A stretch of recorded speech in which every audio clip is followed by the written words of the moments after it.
Decidamos mal. Stay tuned. Do you have questions after being injured in a car accident or injured because of someone's negligence? Do you feel overwhelmed or uncertain about the next steps after being injured in a crash? The personal injury attorneys at Paranick, Caulfield, Averill, and Noyes have been helping their injured clients since 1955 and are now on this radio station to provide guidance to you. Listen to FLA Law each Tuesday from 5 to 6 p.m. Let their decades of experience help you and your family. Offices in Clearwater, non-attorney spokesman. You may be owed some money. After 911 and 411, call 541. That's 727-541-1741. Call Gulfstream Motorsports for a diminished value report. Due to my 28 years experience in the auto salvage business, I'm very good with wrecks. So if your car's been involved in a wreck, call me for a diminished value report. Call 727-541-1741. You may be owed some money for the lost value of your repaired vehicle. And visit us at GulfstreamMotorsports.com. Tune in to the Shrink and Wrap Show here on Tan Talk Radio. Our stories and our topics will include, but are not limited to, everyday issues. We're here for you, for our listeners. We want to know what's important to you. So again, don't miss us on Tan Talk Radio. Tune in again, Shrink and Wrap Show. We'll see you then. That's the Shrink and Wrap Show every Thursday from 3 to 4 p.m. right here on the Tan Talk Radio Network. This is the Tan Talk Radio Network.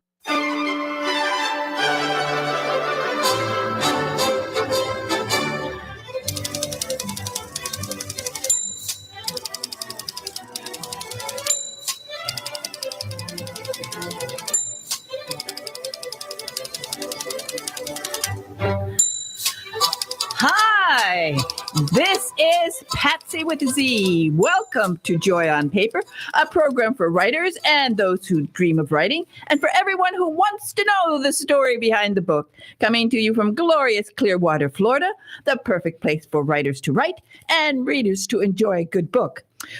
Oh boy.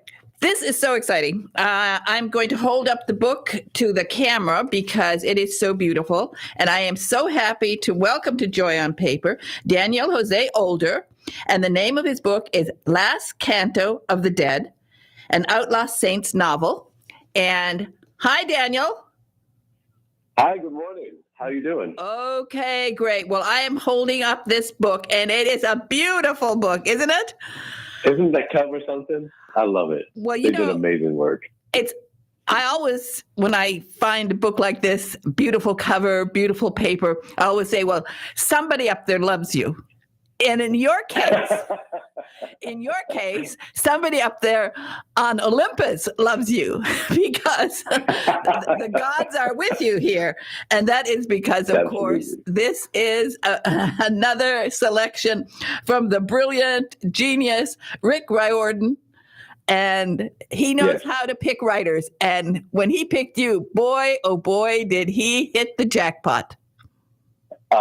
Thank you so much. And it's truly, first of all, it's wonderful to be here. Thank you so much for having me. And yes, what an honor. Rick Riordan is just a hero, of mine. I think of so many people. He's such an amazing writer and such an amazing person, to do this imprint where he's really uplifting other voices and other stories. It's the greatest thing. And I'm just so happy and excited to be part of it. Well, I always love his books. Of course, I love his books, and I love all of the authors that he has selected over the years. And as I'm sort of shaking this book in my hand because it sparkles, and I get such a kick out of it. I mean, it's embossed and it's shiny silver embossing. It's beautiful. A lovely illustration, really great. Yes. And, of course, New York Times bestselling author right there on the cover. That must make you feel pretty good. It sure does. It doesn't get old. Every time I see that, I'm like, yep, that's me. I did that. That's you. You did. You certainly have done it. And I want to say that one of the things I of course, we'll talk about your main characters in a minute. We'll talk about everybody. Mm-hmm. But I want to say particularly about Mateo, who is a pianist. Uh-huh. And yes. I certainly wish he had played at my bat mitzvah. Me too. Me too. Absolutely. Because wow, Wow, what a skilled young man. Now, are you a pianist? Not as good as Mateo. I'm definitely a musician, and I can kind of manage on piano. I play bass mostly. Really, what I love doing is writing music. So it's in me, but I'm not as skilled as he is. Well, it's just when I read that, I thought, oh yeah, that would have been terrific. So I will let you explain this entire concept because it is brilliant and it is so wonderful. Oh, thank you. And your writing, I often, one of the things they always write, about an author, they'll say lyrical writing. Now, not everybody is lyrical writing, but you really are lyrical writing, and it must come from this love of music, because there is a certain, I don't know, when I got into it, I started realizing that there's something about the way you form your sentences, the way you put together the paragraphs. There is a pattern to it that is musical. Mm-hmm. Yes, that's true. That's absolutely true. And I think being a musician, one of the first things you have to learn how to do to be a good musician is to listen. Listening is so important, to listen to the other people in your band, listen to your own music, and listen to the world as you take in the world to play music back out into it. And I think that's also so important for a writer. And sometimes we don't stop and listen enough, especially to our own words. There's that phrase that someone loves to hear themselves talk, but are they really listening? And that's like such a key of writing. Like at its heart, writing it goes back to the spoken word, right? It's storytelling. And so I always try to read my work out loud. Even if it's while I'm writing it, I don't always get a chance to read the whole book out loud, but it's about the sound of the words as much as it is about the meaning. That's so important. Well, I'll let you explain what this Outlaw Saints series is about. Of course, this is a sequel to Ballad and Dagger, and this last canto of the Dead. Wow. It is terrific. It is really terrific. Oh, thank you. I'm so happy you enjoyed it. It's really a book of my heart. So the Outlaw Saints, it's a duology, right? I mean, 2 books, and this is the last one. This closes out the whole story. But we meet Matteo Matisse in book 1, Ballad and Dagger. He's just a 16-year-old piano prodigy trying to live his best life, but he has to tap into secret, hidden, newfound healing powers when his community gets overtaken by this ancient evil power and falls into infighting. Matteo is called upon to heal his own community, and he has to, in the meantime, fight off demons and monsters and different kind of creatures that lurk in the shadows of his Lost Island secret history. And the girl that he's fallen in love with murders someone right in front of his face in chapter 1. So he has to figure all of that out. Well, the 2 characters are so good. They're so well developed. Of course, Matteo is someone right away I was just drawn to him. But explain about this girl, because this is interesting. Shayla Hidalgo is, so both Matteo and Shayla kind of realize that they're actually ancient spirits, and they've known each other for centuries. Shayla is a destroyer spirit, so she's connected to this power to absolutely destroy things, but also a creator spirit at the same time. So she has all of this complexity within her, but she is also just a very regular teenage girl, like Matteo, trying to live her best life. And all of these powerful forces are moving around, and she is on this island in the middle of the Caribbean that's been underwater for 16 years. And it's her homeland, but she doesn't remember it. And there's a war breaking out between different monsters on the island. And she has to figure all of that out while also just being who she is. Whoa, this all came from, where did it come from? I mean, I think you do draw upon your background. I think you probably have a few interesting characters in your family that you've drawn into this book, like an ant. I have so many ants. They're all in there somewhere. I mean, I grew up Cuban and Jewish in a house that, had all these different traditions going on. We would celebrate Christmas and Hanukkah, and we just had a lot of culture and love and different types of experiences of the world all meshing together into something that always just felt like one, like very harmonious unit, even though there were different histories involved. And, and then I think the process of growing up is understanding, going deeper into those histories, family histories, world histories, all of these different things, and also understanding mythology. I've always been a mythology kid. I don't know about you, but I just read Greek myths, for fun all the time. Part of why I love Rick Riordan so much, right? And then, but there's myths in all different cultures of the world, and they're all so interesting, and they all get together and, make new myths and all that. And I love that. And so it really is about that mishmash and complexity of when different worlds collide. And sometimes it's very ugly and painful, and sometimes it's very beautiful. And all of those different pieces are in there. Well, I also always loved mythology. As a matter of fact, when I was in school, the only subject that I loved was Latin when I got to high school. But before that, I had already been deeply involved in reading mythology. I love mythology. And then when I got into Latin, it was so wonderful because, it was a subject that was a challenge to me, because by the time I got to high school, I had already read 5,000 books. So it really was, it was like a little bit ridiculous for me to take some of those classes. That's amazing. It was so funny. One time I started advanced literature course, and they had picked one Russian to read, and I went into started the class. I said, "But I've read them all." And the teacher said, "What?" I said, "No, I've read them all." Man. And I explained that I had read, War and Peace when I was 11 years old. So it was a little ridiculous. Oh my God. But Latin was a challenge, and I loved it. And because of me, it was the only time that they ever did 4 years of Latin, because I insisted that I needed to study it. And so I love mythology, and Rick has done such a wonderful thing of bringing this to life, because we read, about kids who are not reading, and it is so frightening to me. I don't understand how kids cannot read. That is the joy of childhood. It is. I think, because when you were talking, I was thinking about my own experience with Latin, because I also love Greek myths, but I didn't like Latin class. And it's crazy because I love language too, but I had a teacher I didn't get along with. And I do think that can sometimes really change things. Shakespeare is a great example, right? I'm absolutely in love with Shakespeare, but that happened eventually because I found a teacher who loved Shakespeare too, and gave that love to us. But when people teach it and they're just like, all right, here's your homework, we got to slog through this, or they act like it's on this pedestal that nobody can reach. People really can make literature inaccessible by the way that they tell children about it.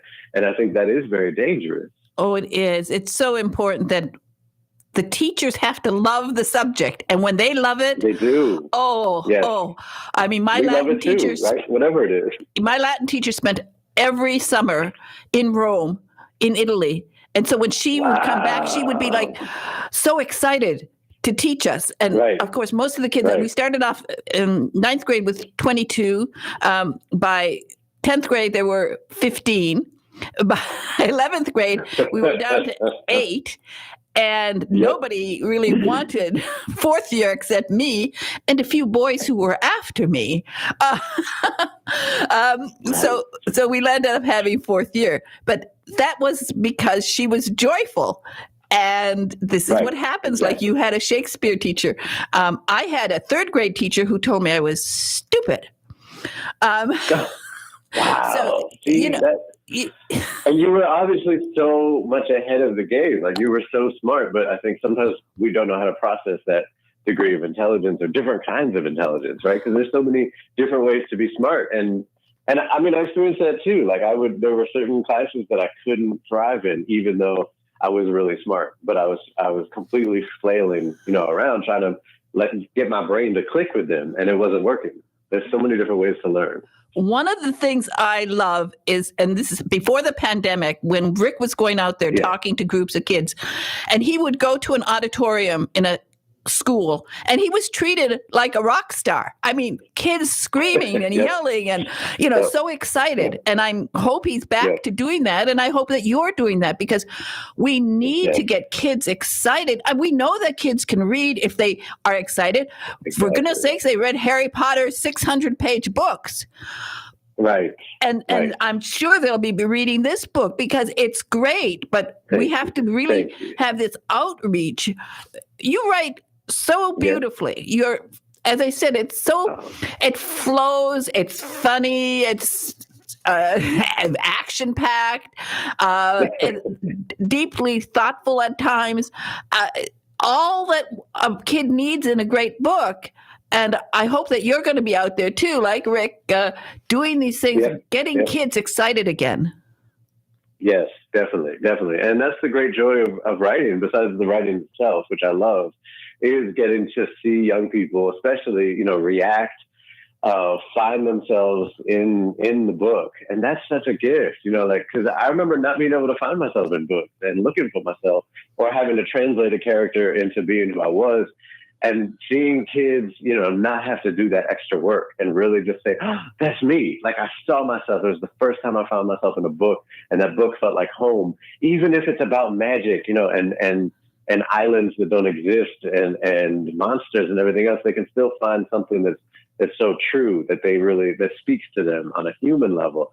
And seeing people realize that and have that reaction has just been the most beautiful part of my career. Well, Rick started this entire thing with Percy Jackson because his son has ADHD and he's dyslexic. Right. And so he wanted to do something for his son. And it just proved that if you write and you get a kid involved, they start reading, they start loving a subject. And it is really, I worry so much when I hear about these kids in school who cannot read. I mean, they cannot read at an 8th grade level when they're coming out of high school. I don't know, what are we going to do about it?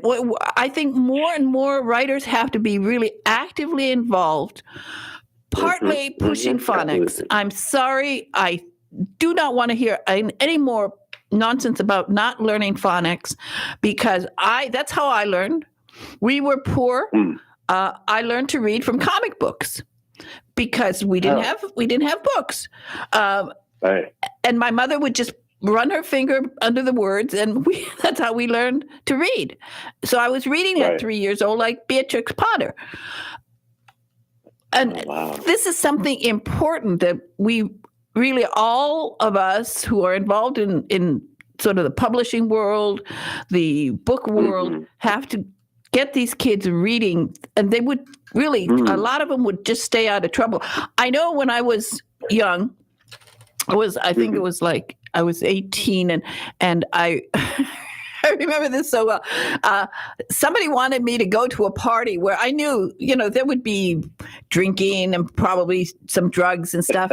And I was in the middle of a Dorothy Sayers mystery.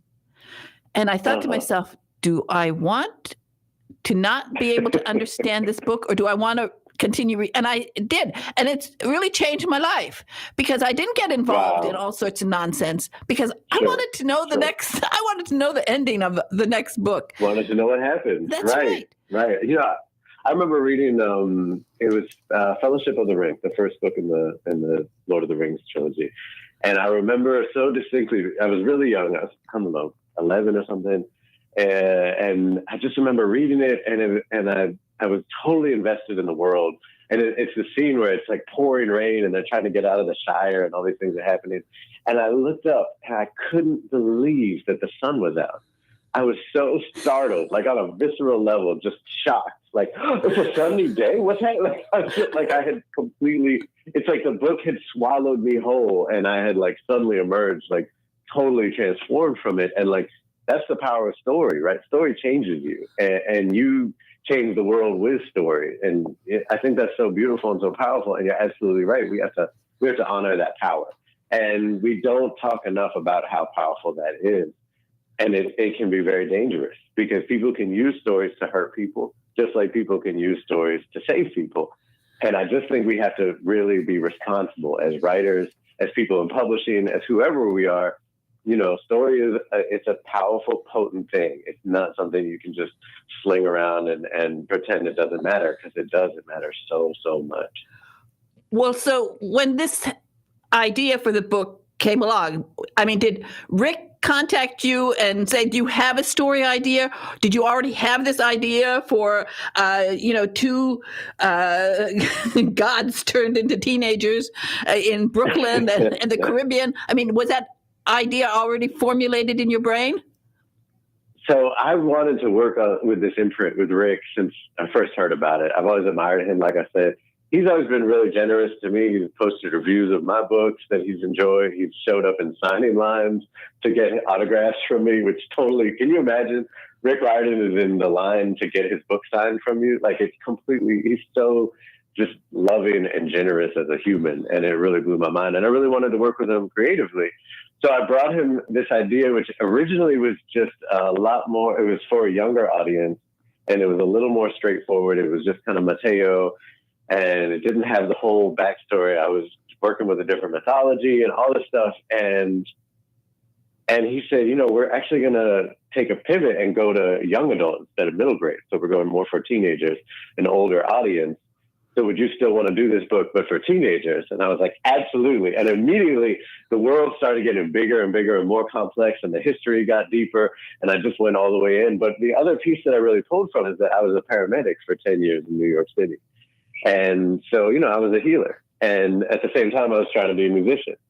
So many of those pieces really just came together to form the tapestry that is this book. Well, Mateo Matisse is a fantastic character, and San Madrigal.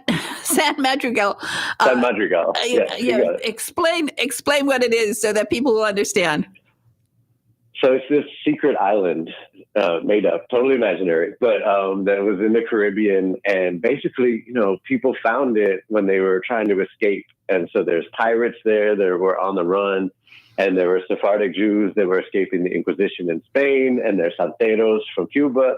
So all these different people got together and formed basically this new culture out of their different cultures coming together, but still held on to who they were at the same time.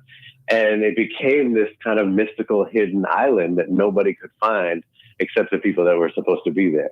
And over the centuries, that culture grew, and they created their own gods and demons and magic and everything else. And then suddenly the island sank 1 year after Mateo was born. So 15 years before the book starts. And everyone escaped, and they ended up in Brooklyn, as people do. And they brought with them all of their gods and their music and their monsters and everything else and their magic, and they brought it to Brooklyn. And that's the story of so many of our people. That's the story of diaspora. I thought that was brilliant. Just brilliant. I love it. Thank you. Well, as I said, it is wonderful, and it is a very powerful story, and an uplifting story. And I think also for young people, if they read this entire series that Rick has come out with, just going from culture to culture, getting to learn about other cultures, getting to have an appreciation, whether it's for Korean culture or right. Whatever, to get rid of all this prejudice or all of this misinformation about people, exactly. And just to realize that we're all one. And we could all work together, although we need some of this battles going on just to lighten things up. But, it's just, you've captured it. And I'm sure he is very proud of you. Well, I know. I can tell by the cover. When he's proud of somebody, he says, give him a heck of a great cover. And don't you love the paper? They sure did. I love the paper. The paper. And did you see I don't know if you have the copy that has the map or the end pages. Oh, yes. Oh, yes. And isn't that beautiful? Oh, I love that so much. They did amazing work. I think, and what it does also by giving young people this this kind of a book that feels so good, that has this, it's tactile, it goes into your system. You never forget when you hold a really great book in your hand.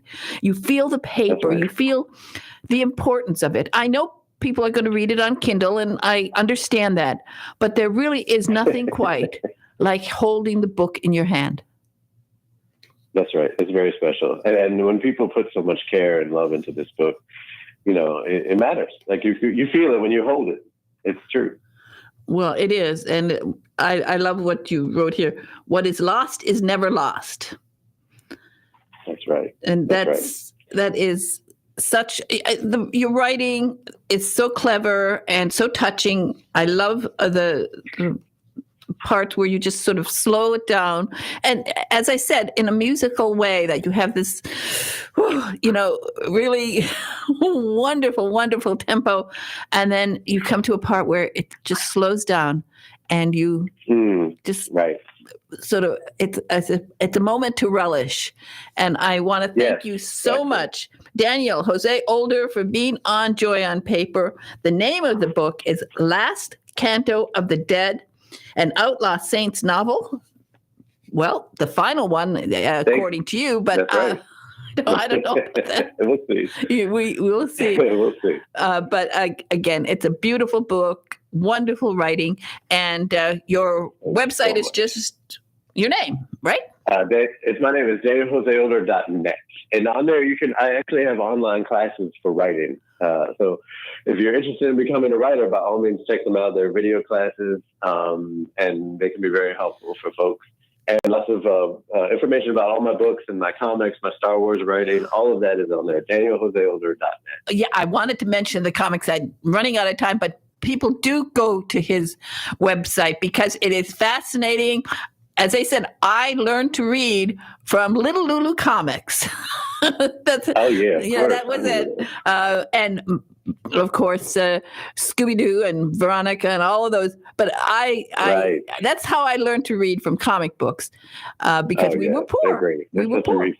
So, I love that you said that, because I do think, I know you're running out of time, but I do think it's so important that like kids are also encouraged to read comic books. You know, sometimes adults will get very like snitty about what is really a book, and comic books and graphic novels are such important parts of literature that need to be honored and recognized. And young people love them, and they read because of them, and that's such a gift. So I'm glad you said that. Absolutely. So everybody go to Daniel's website, and it's DanielJoseOlder.net, and you will find a lot of great stuff there. Again, thank you so much for being on. It's so great to talk to you. Thank you so much. Okay. Bye-bye now. Take care. All right. Bye-bye.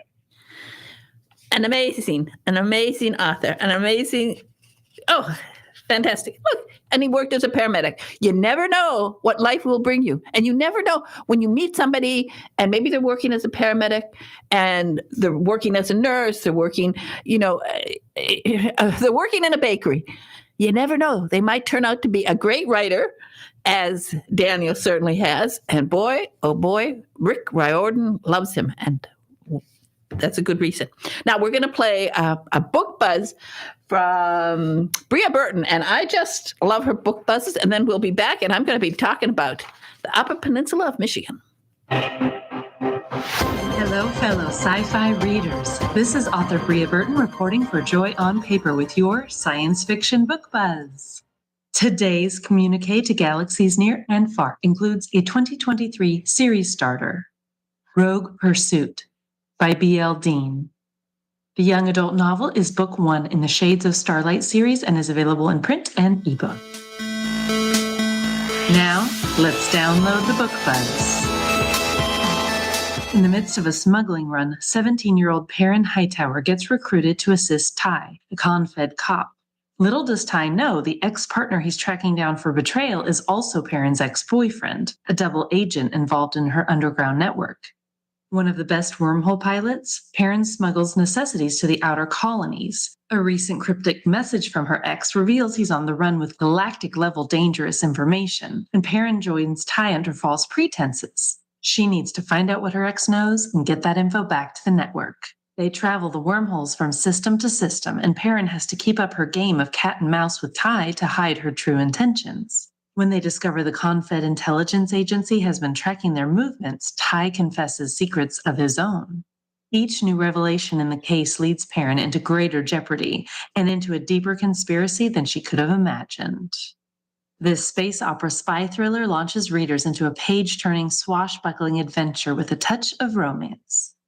Author B.L. Dean is a science. This is the Tan Talk Radio Network. Are you an author, an artist, an inventor? Then you need to protect your valuable intellectual property. You need Larson & Larson. We have the experience and knowledge to help you with all of your legal needs, from processing trademark, copyright, or patent applications to negotiating licensing agreements and handling litigation. The attorneys at Larson & Larson in Largo, Florida can help protect you. Call us today for a no-cost consultation at 727-546-0660 or visit our website at larsonpatentlaw.com. This is the Tan Talk Radio Network.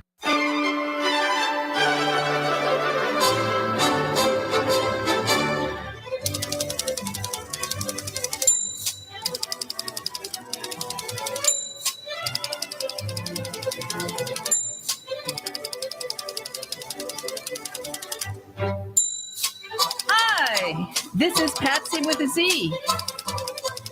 And I am back with my next guest, and this is going to be fun for me. Nancy Coco has written a book called Give Fudge a Chance, and it is set in Michigan's Upper Peninsula. Hi, Nancy. Hello.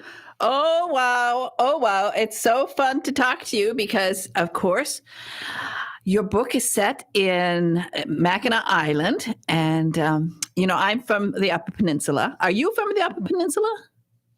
My mom grew up in Pellston, so it's very close. Ah, okay. Well, that's why you obviously love the area and have spent some time there on Mackinac Island, which is for people who have not been there, you just have to go. It is an amazing vacation destination. Yes, I just love it. So this is book number what in the candy-coated mystery series? This is book number 11. 11 already. Oh, my goodness. Well, we never get tired of sweets, and that's for sure. And particularly fudge from Mackinac Island, which is the best in the world. Yes, it's the fudge capital of the world.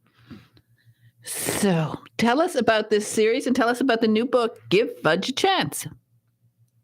Sure. My series is set, of course, in Mackinac Island. And what I've got is an amateur sleuth who runs a hotel and fudge shop. And her name is Allie McMurphy, and she gets into all kinds of trouble. She also has pets. So there's those who love pets, also will love the book. And there's all kinds of recipes, of course, fudge recipes and chocolate recipes. So I have a lot of fun with that. Well, you certainly do. And they're great, recipes. And explain to my listeners who don't know what Mackinac Island is, because it is quite unusual. It sure is. What has happened is they have banned motorized vehicles. So what you have is kind of that Victorian feel with horse and buggy taxis, bicycles, and of course you can walk and hike all over, lots of state parks. And back in the 30s and 40s, it was a destination vacation spot for many people from Hollywood. Oh yes, and it has these beautiful Victorian cottages on it, and lots of fun. And I don't know if you remember the movie Somewhere in Time, but that was also filmed on the island. Oh yes, I do. And of course, for people who have been there, this is the perfect time because there are lilacs, there are tulips, there are daffodils. It is a glorious time to be on Mackinac Island. It sure is. And in fact, one of my books is set during the Lilac Festival. I know because I I remember reading that and thinking, because I was there during the Lilac Festival. It is so incredible. I think the one thing I miss about not living up north, I'm here in Clearwater, Florida, we don't get lilacs, tulips, or daffodils. It's just too hot. But for anybody to see the lilacs there, it's breathtaking. It sure is. And they have all different kinds, and some of them are quite large. So it's a lot of fun to walk around.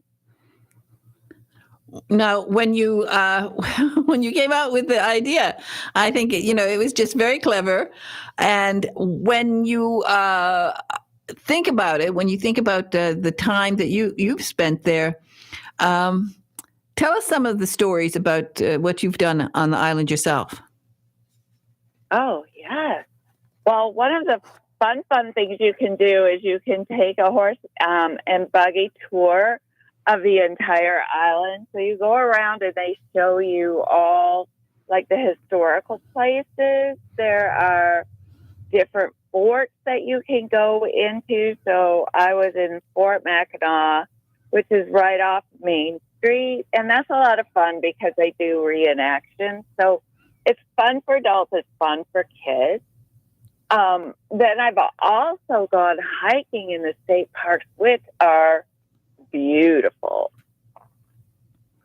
Now, it's on Lake Huron, and for people who don't know, who haven't been to Michigan, Michigan is a divided state. You have the Lower Peninsula, which looks like a hand with in a mitten, and then you have the Upper Peninsula, and they built a bridge to connect the two. For a long time, there wasn't a bridge. And then they built that bridge, which I don't like. I don't like that bridge. Do you like that bridge? Really? It's actually very close to the Golden Gate Bridge. In fact, I think it's longer. Oh, much longer. It might not be higher. Yeah, much longer, much higher. And if you're on it in a windy day, you don't want to be on it. Yeah. And the fun part is over Labor Day, they actually walk across it. There's a walk that happens there. Not me. I would not. I was on it one time when the wind was blowing. And that was the last time I ever drove on that bridge. Actually, for people who are afraid, they have drivers who will drive you from one side to the other, because it gets very windy. But of course, to get to the island, you need a boat, which is a lovely, lovely little trip. And when you get there, if you're, you don't have devices, if you just put away all your devices, I don't know if you actually, when I was there the last time, I don't think they had cell reception, which I think is a glorious thing. But yes, exactly.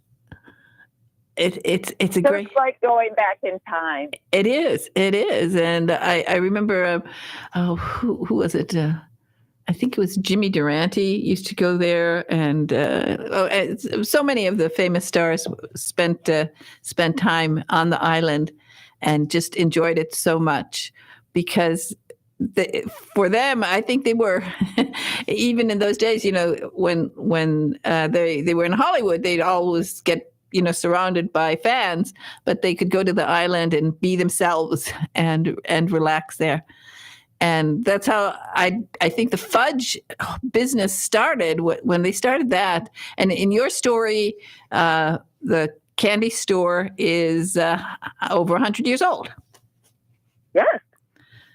So tell us a little bit more about your characters, because it's fascinating how you came out over the years, now into book 11, how you've developed your characters. Well, thank you. In my protagonist, or my amateur sleuth, is, like I said, Allie McMurphy. She actually grew up in Detroit, where her father was an architect, but her grandparents owned and ran the family hotel, which is the McMurray Hotel and Fudge Shop. And it had been in her family for over 100 years, and Allie knew her whole life that she was going to leave Detroit, and she wanted to help her grandparents and take over the hotel and bus shop. So when she arrived on Mackinac to do this, her grandfather died unexpectedly, leaving everything to her, and she must scramble to modernize the McMurphy a little bit while keeping that 1870s look and feel. So she had a lot of fun with that. And as time has grown, when she first came to the island, she was kind of like an outsider. But as time has grown through the book series, she's worked really hard to be, accepted as an actual islander. And I think towards book 11, she actually is really well accepted. And she has a love interest? She does.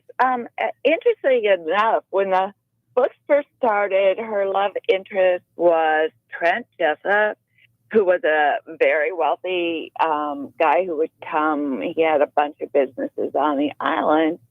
But what I found is that my readers really begged me to have her date Ray Manning. Ray Manning. And he was a local cop who she, of course, kind of bothered because she was doing his job as an amateur sleuth. So over time, Trent has to go back to Chicago to run the family business. And Allie decides she doesn't want to split her time. She loves Mackinac Island. And what we find is that Rex is actually very attracted to her. And so they do get together by book. I think it's book 9. Well, isn't it fun that you get input from your fans? Yes, I loved it. I mean, it was a lot of fun. I had several fan notes that were sent to me via email going, please, please, please. I want her to go out with Rex.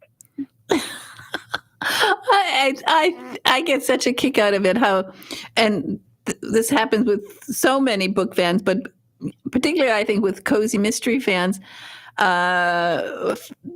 they get involved with the characters. They start to think up storylines. They start to have ideas of where they should go, what they should say. I think it's such a compliment to an author when fans feel that way, when they feel that the stories they read are real.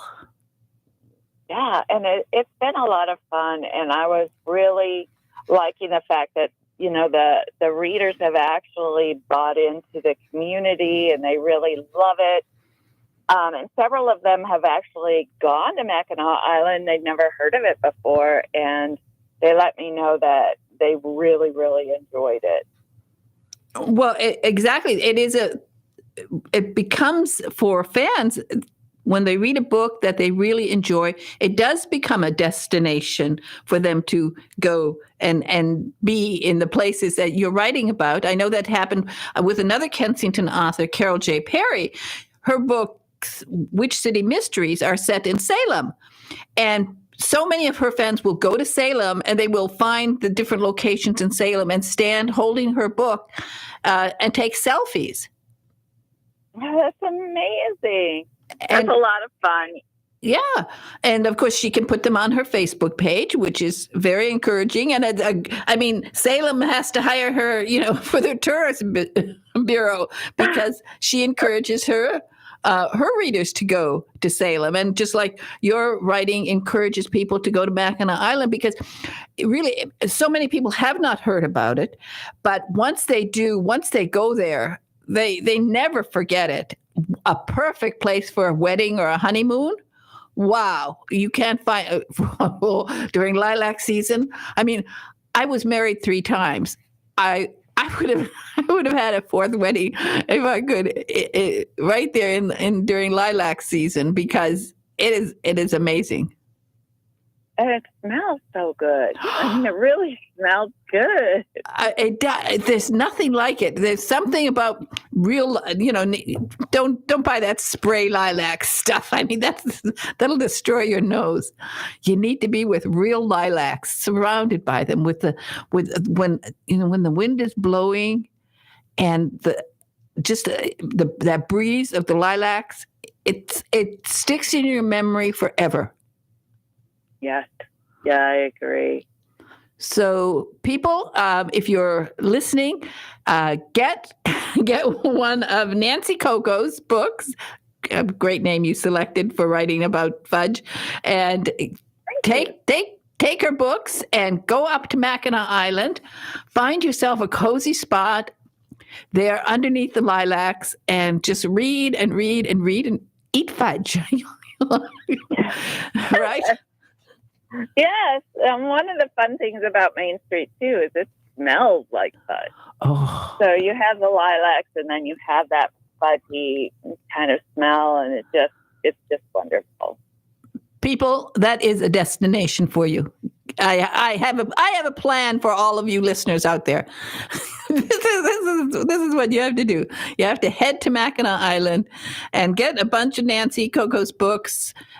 Forget about all your electronic devices and just sit under the lilacs. There are all these lovely, as you said, Victorian places where you can stay, porches with rocking chairs. Oh my goodness. What a vacation. Yeah, I agree. It's always a lot of fun to be on the island. And then everybody send Nancy a selfie of yourself on the island holding one of her books, and she'll put it on her Facebook page, right? Yes, I'd love to do that. No, that's exactly the perfect thing. Perfect for everybody all around, for the readers and for you, because we want to promote, of course, it's funny, in northern Michigan, for real Yoopers, I'm a Yooper. Yes. We don't really want to encourage people to come there. It's so funny. Yeah, it's beautiful in the Upper Peninsula. And the funny part is they call people below the bridge trolls. So my parents were Yoopers for a while, too. Yeah, well, because they're under the bridge. Yeah, the trolls under the bridge. But of course, in the Upper Peninsula, in addition to the fudge, we have pasties. So, those are so good. Oh my goodness, they are so incredible to have to go on a perfect vacation where you go to the Upper Peninsula. You have Mackinac Island and the lilacs. You have the rest of the mainland of the Upper Peninsula. You have pasties and birch trees. Now, that is a perfect vacation. I agree 100%. There's all kinds of cabins and lakes. It's just a beautiful wonderful family destination. Well, I love this series. It's really great. Of course, you have always such compliments from everybody. Again, the covers are lovely. It's Kensington, so what do we expect? We expect the best. And it's a wonderful, wonderful book. And this one is called Give Fudge a Chance. It's book 11. And everybody, once you read this one, you can go back and start at the beginning and read all of them because they're all fun. And Nancy, thank you so much for being on Joy on Paper today. And what is your website? My website is www.nancyjcoco.com. And thank you so much for having me. This has been a blast. Well, and I wanted to also, the reason is because also you're involved with, it was Memorial Day, and I was thinking about you because you're involved with women vets. You're a veteran I am a veteran. I was in the Air Force, and so there's a group of us called Women Rompet, and we write all different kinds of books in all different kinds of genre, and they're all veteran females, so it's a lot of fun. Well, send me some more of your friends who are veterans because I love to have promote vets. As I said, yesterday was Memorial Day. I'm very involved with the promotion of the F-105 warriors from Vietnam. I've been working on a project for them for years called Forgotten F-105 Warriors, because they have been forgotten. And nobody has given them the respect and the honor that they deserve. So I feel very close to the Air Force particularly, but all vets. And I'd love to interview more women vets who are also now writing romance fiction, which is a great change. Yes. Yeah. Okay. Well, again, Nancy Coco, thank you so much for being on Joy on Paper today, and keep up the writing, and we'll have you back when you hit a nice dozen, because we need a dozen. That's good. Okay. Okay. Thank you so much. I've had a lot of fun. Okay. Bye-bye, Nancy. Great talking to you. Bye. Wow. That's so nice. Oh, Mackinac Island. Oh, you don't want to. Oh, you get too excited when you get to Mackinac Island. And she's right. You walk down the main street and it is just like overwhelming. Now this is a perfect high. I understand that you go to, New York City, a lot of there was Thriller Fest going on, and there you have a different smell. It is not Mackinac Island. Mackinac Island is lilacs and fudge. And when I'm talking fudge, it's unbelievable. The air is fantastic there.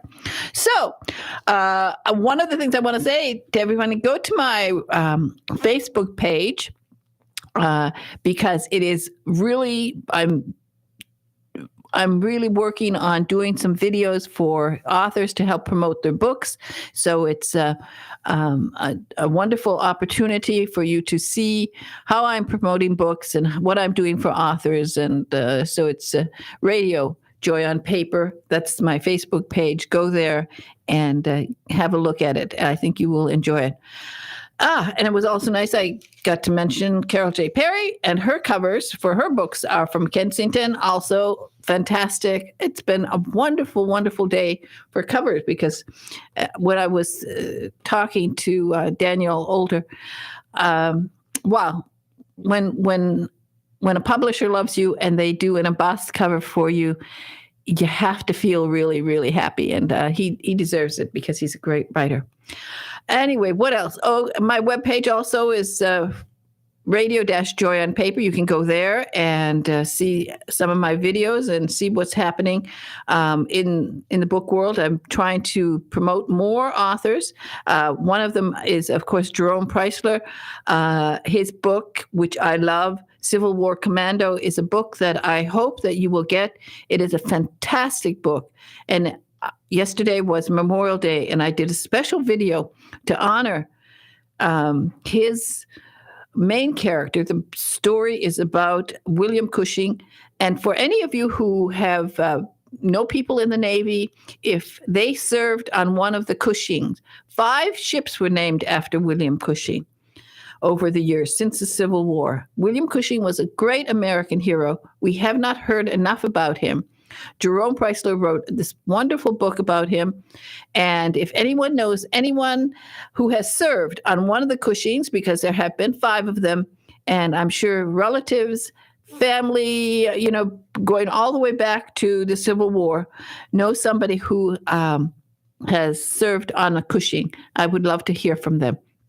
You can write me at patsy.radio@Joy on Paper. And I would love to hear your story about William Cushing and serving on one of the USS Cushings. They had the destroyers during World War II.